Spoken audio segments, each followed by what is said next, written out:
ഇന്നാണെങ്കിൽ മാക്കുമാക്കടിക്കാനുള്ള പോക്കാണ്. ഇന്ന് വീടിൻ്റെ അപ്പുറത്തെ കൊച്ചിൻ്റെ കല്യാണമാണ്. അപ്പോൾ നമ്മൾ പോവാണ്. 9 മണിക്ക് വണ്ടി വരുമെന്ന് പറഞ്ഞ് വീട്ടിൽ നിന്ന് ഇറങ്ങിയത് 9:35. ഇവിടെ വന്നപ്പോൾ 2 വണ്ടിയുണ്ട്, ഒരു വണ്ടി വിട്ടിരുന്ന്. അപ്പോൾ വേഗം ഓടിച്ചാടി ആദ്യം കണ്ട വണ്ടിയിൽ തന്നെ കയറി. കാരണം ലാസ്റ്റ് കിടക്കുന്ന വണ്ടി എന്തായാലും കുറച്ചുകൂടെ വൈകിയേ പോത്തുള്ളതെന്ന് അറിയാമായിരുന്നു. അവിടെ എത്തിയപ്പോഴത്തേക്ക് ആദ്യം വെൽക്കം ഡ്രിങ്ക് കുടിച്ച് ദാഹം അങ്ങോട്ട് അകറ്റി.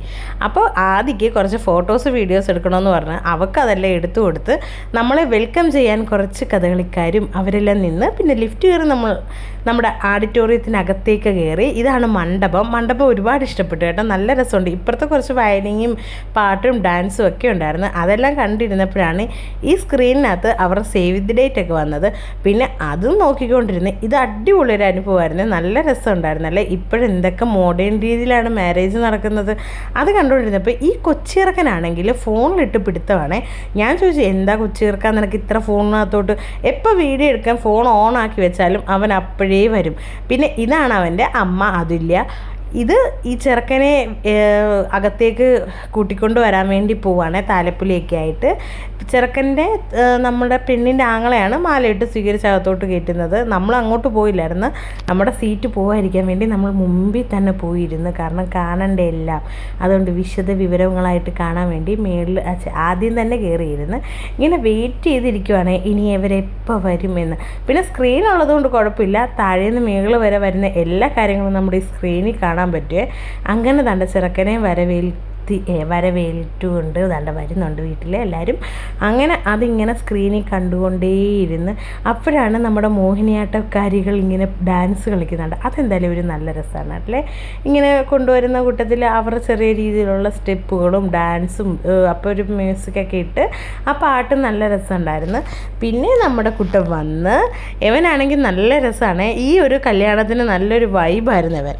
അതെല്ലാം കഴിഞ്ഞ് മോഹിനിയാട്ടത്തിൽ അവർ അകത്തോട്ട് കയറി. പിന്നെ അവർ ഡാൻസ് ആയിരുന്നേ. അപ്പോൾ കണ്ടില്ലേ, ഞാൻ മാക്കം തിന്നാൻ മാത്രമല്ല ഞാൻ ഈ വ്ളോഗെല്ലാം എടുത്തിട്ടുണ്ട്. ഈ വീഡിയോസൊക്കെ നല്ല രസമാണ്. ഇവരുടെ ഡാൻസ് നല്ലൊരു പാട്ടൊക്കെ ഇട്ടാണ് അവർ കളിക്കുന്നത്. ഇല്ല പാട്ടില്ലേ, നിന്നിഴൽ പോലെ അരികിൽ വരാം ഞാൻ, ആ പാട്ടായിരുന്നേ. ആ പാട്ടിന് അടിപൊളി സ്റ്റെപ്പാണ് ഇവർ കളിച്ചത്. എന്ത് ഭംഗിയായിട്ടാണ് അവർ ഡാൻസ് കളിക്കുന്നത്. എനിക്ക് പാട്ട് ആഡ് ചെയ്യണമെന്നുണ്ട്, പക്ഷേ നമുക്കിതിനകത്ത് അലോഡ് അല്ലാത്തതുകൊണ്ട് ഞാൻ ആ പാട്ട് ആഡ് ചെയ്യുന്നില്ലേ. പക്ഷെ നല്ല അടിപൊളിയായിട്ടാണ് അവർ കളിച്ചത്, നമുക്ക് കണ്ടിരിക്കാം. വേറെ ആരെ ശ്രദ്ധ എങ്ങോട്ടും പോകുന്നില്ല. കണ്ടില്ലേ, ഇത്രയും മൊബൈൽ ഫോണുകൾ ഇവിടെ വീഡിയോ ഓണാക്കി വെച്ചിരിക്കുന്നത്. അപ്പോൾ തന്നെ മനസ്സിലാവാമല്ലോ എന്തും രസമായിട്ടാണ് അവർ കളിച്ചത് എന്ന് കേട്ടോ. ഞാനാണെങ്കിൽ ഇങ്ങനെ സ്റ്റേജിലൊക്കെ ഡാൻസ് കാണുന്നത് തന്നെ, പക്ഷേ ഇതൊരു പുത്തൻ അനുഭവമായിരുന്നു. അതുപോലെ നല്ല രസമാണ് നമുക്ക് കണ്ടിരിക്കാൻ. വേറെ കാര്യങ്ങളോ ബോറടിയോ ഒന്നുമില്ല. സമയം പോയത് അറിഞ്ഞതേയില്ല. 10 മണി കഴിഞ്ഞപ്പോഴും നമ്മളിവിടെ എത്തി. 12 മണി ആയപ്പോഴും നടക്കുന്ന ഈ ഒരു 2 മണിക്കൂർ എങ്ങനെ പോയെന്നറിയില്ല. അത്ര മനോഹരമായിട്ടാണ് അവർ ഡാൻസും കാര്യങ്ങളും എല്ലാവരും നടത്തിയത്. പിന്നാണെങ്കിൽ ഇങ്ങനെ അത് തന്നെ നോക്കിക്കൊണ്ടിരിക്കുകയാണ്. ഇടയ്ക്ക് ഇപ്പുറത്തിരുന്ന് അവൻ എന്നെ ഞൂണ്ടുന്നൊക്കെ ഉണ്ട്. പിന്നെ അവരുടെ ഡാൻസ് കാണാമല്ലോ എന്ന് ഓർത്ത് അത് കണ്ടുകൊണ്ട് ഇങ്ങനെ ഇരിക്കുകയാണ്. എത്ര പറഞ്ഞാലും മതിയാവില്ല ഇവരുടെ ഡാൻസ്. അത്ര മനോഹരമായിട്ടാണ് അവരിത് കളിച്ച് തീർത്തത്. അത് കഴിഞ്ഞപ്പോഴത്തേക്ക് നമ്മുടെ സ്ക്രീനിലാണെങ്കിൽ ഈ കേക്ക് കട്ട് ചെയ്യുന്ന പരിപാടി ബ്രൈറ്റ് ടു ബി ആ ഒരു പ്രോഗ്രാംസിൻ്റെത് അവരിങ്ങനെ വിഷ്വൽ ഇട്ടിട്ടുണ്ടായിരുന്നേ. അത് ഇങ്ങനെ നല്ല രസമല്ലേ കാണാൻ വേണ്ടി. ഈ സ്ക്രീൻ ഉള്ളത് കൊണ്ട് എല്ലാ കാര്യങ്ങളും കറക്റ്റ് അറിയാവേ. അത് കഴിഞ്ഞ് പെണ്ണ് വരുന്ന ഒരു ചടങ്ങാണ്. പെണ്ണിന് വേണ്ടിയുള്ള ഭയങ്കര ഡാൻസായിരുന്നു കേട്ടോ. ചെറിയ രീതിയിലുള്ള ഡാൻസൊന്നും അല്ലായിരുന്നു, നല്ല കിഡിലൻ ഡാൻസാണ്. ഞാൻ വിചാരിച്ചിനി അവളും ഡാൻസ് കളിക്കുന്നു, പക്ഷെ അവൾ ഡാൻസ് ഒന്നും കളിച്ചില്ല. പക്ഷേ ഇത് നല്ല രസമായിരുന്നു കേട്ടോ. അവൾ ഒരുങ്ങി വന്നപ്പോഴത്തേക്ക് ഒരു നല്ല പ്രൗഡ് മൊമെൻറ്റ് എന്നൊക്കെ പറയാമല്ലോ, അത് സംഭവമായിരുന്നു. എല്ലാവരും ഇങ്ങനെ നോക്കുവാണേ, കണ്ടില്ല സ്ക്രീനിൽ എല്ലാവരും അങ്ങോട്ട് നോക്കുവാണ് പെണ്ണിനെ തന്നെ. പിന്നെ നമ്മൾ ഓട്ടിരുന്ന് ഇങ്ങനെ നോക്കുകയാണ്, പെട്ടെന്ന് വരൂ കാണട്ടെ എന്ന്. അങ്ങനെ നല്ല പെട്ടെന്ന് ഇനി കല്യാണം കഴിയുക, നമുക്ക് മകം കഴിക്കാം, അതാണ് ഇനി നമ്മുടെ ലക്ഷ്യം. ഇങ്ങനെ ഈ ഡാൻസ് കണ്ടില്ലേ, ഇവരിങ്ങനെ അകത്തോട്ട് കയറുന്ന എല്ലാ കാര്യങ്ങളും ആ മണ്ഡപത്തിൽ നടന്ന എല്ലാ കാര്യങ്ങളും നമുക്ക് ഈ സ്ക്രീനിൽ കാണാൻ പറ്റും കേട്ടോ. അതുകൊണ്ടാണ് ഞാൻ ഈ സ്ക്രീനിലെ വിഷ്വൽസ് എടുത്തത്. എല്ലാവർക്കും കറക്റ്റ് കാണാമല്ലോ. അവിടെ നിന്നാൽ അത്രയും ഭംഗിയായിട്ട് നമുക്ക് കാണാൻ പറ്റത്തില്ല. ആൾ പേടിച്ചു പോയി, അകത്തോട്ട് കയറാൻ നേരം ഈ പൂത്തിരി കത്തി ചെയ്ത് ഞങ്ങളും ഒന്ന് പേടിച്ചു പോയി. നല്ലൊരു ശബ്ദം ഉണ്ടായിരുന്നു ആ സമയത്ത്. പിന്നെ ബ്രൈഡും ഗ്രൂമും എല്ലാം കയറി അവരെല്ലാം വന്നല്ലോ. ഇനി നമുക്ക് മാരേജ് എന്നുള്ള ഒരു കാര്യത്തിലോട്ട് കിടക്കാനാണ്. കുറേ പ്രാർത്ഥനയും കാര്യങ്ങളൊക്കെ ഉണ്ടായിരുന്നു, പിന്നെ അതൊന്നും ഞാൻ ഷൂട്ട് ചെയ്തില്ല. പിന്നെ താലികെട്ടും കാര്യങ്ങളും ഒക്കെയാണ്. ആൾ വന്ന് നിന്ന് തൊഴുത് പിന്നെ മാലയിട്ട് അത് കഴിഞ്ഞപ്പോഴത്തേക്ക് ചെക്കൻ താലി കെട്ടാൻ പോകുന്നു. താലി കെട്ടാൻ പോകുന്ന ടൈമിൽ ചെക്കൻ്റെ ടെൻഷനൊക്കെ നമ്മളിങ്ങനെ ആ സ്ക്രീനിൽ കൂടെ കാണുന്നു. പാവം അറിയുന്നുണ്ടോ ഈ വലിയൊരു സ്ക്രീനിനകത്ത് ആളെ മാത്രം ഇങ്ങനെ കാണിച്ചുകൊണ്ടിരിക്കുകയാണെന്ന്.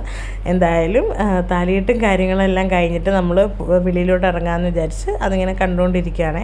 ഈ ഒരു പരിപാടി കഴിഞ്ഞിട്ട് വേണം നമുക്ക് എന്തായാലും താഴോട്ട് പോകാൻ. കുറച്ച് പേരൊക്കെ അതിനുള്ളിൽ പോയിരുന്നു താഴോട്ട്.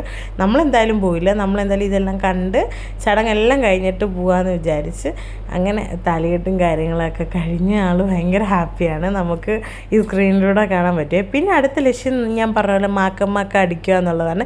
ആദ്യത്തെ പന്തിയല്ലേ ഇത്, 4ാമത്തെ പന്തിയിലെ തിരക്കാണ്. നമ്മൾ 5ാമത്തെ പന്തിയാണ് കയറിയത്. ആദ്യം തന്നെ നല്ല സദ്യ. ഇത് നമ്മൾ കയറി കഴിഞ്ഞിട്ടുള്ള തെള്ളാണ് ഞാൻ കണ്ടുകൊണ്ടിരിക്കുന്നത്. ഇത് പിന്നെ നമ്മുടെ തൊടുകറികളാണ്. ഒരു 10-30 ടൈപ്പ് തൊടുകറികളുണ്ട്. എന്തായാലും നമുക്ക് സീറ്റ് കിട്ടി. നമ്മളിരുന്ന് ഞാൻ ആദ്യം കുറച്ച് ഉപ്പേരി ഇരുന്ന് കഴിക്കുകയാണേ. ഉപ്പേരി നല്ല രസമല്ല ഇങ്ങനെ തിന്നാൻ, നല്ല ടേസ്റ്റ് ഉണ്ടായിരുന്നു. ആദ്യം സദ്യക്ക് വരുമ്പോഴേ ഉപ്പേരി തിന്നും. ഉപ്പേരി തിന്ന് ശർക്കര വരട്ടിയും കൂടെ തിന്ന് കഴിഞ്ഞിട്ടാണ് പിന്നെ നമ്മളെല്ലാം തിന്നുന്നത്. ഇത് പിന്നെ ചോറ് വന്നു. ചോറ് കാണുമ്പോൾ തന്നെ ഒരു സമാധാനമായി. അപ്പം തന്നെ സമയം 2 മണിയായിരുന്നു.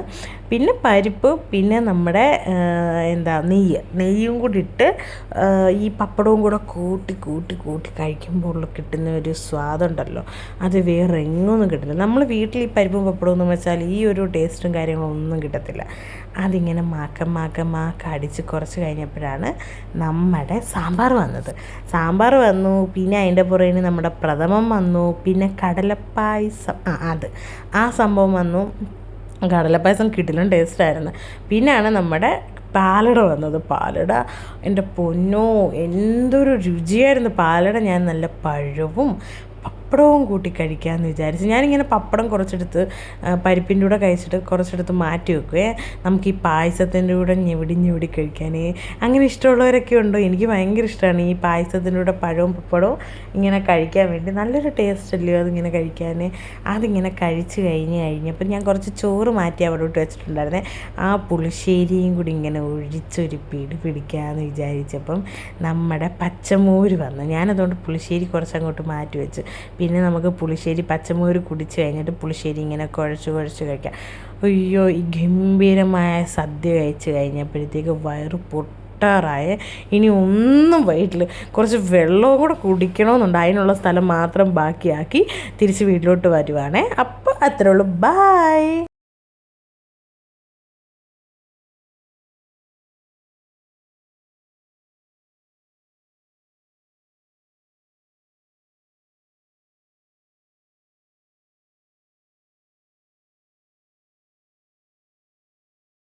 ഇത് 4ാമത്തെ പന്തി. ഇനിയും കഴിക്കാൻ ആൾക്കാർ വെളിയിൽ നിൽപ്പുണ്ടായിരുന്നേ. നമ്മൾ വേഗം കഴിച്ചിട്ട് ഇറങ്ങി ടൂറിസ്റ്റ് ബസ്സിൽ കയറി നമ്മൾ വീട്ടിലോട്ട് പോവാം. അപ്പം ഇത്രേ ഉള്ളൂ. ബായ്.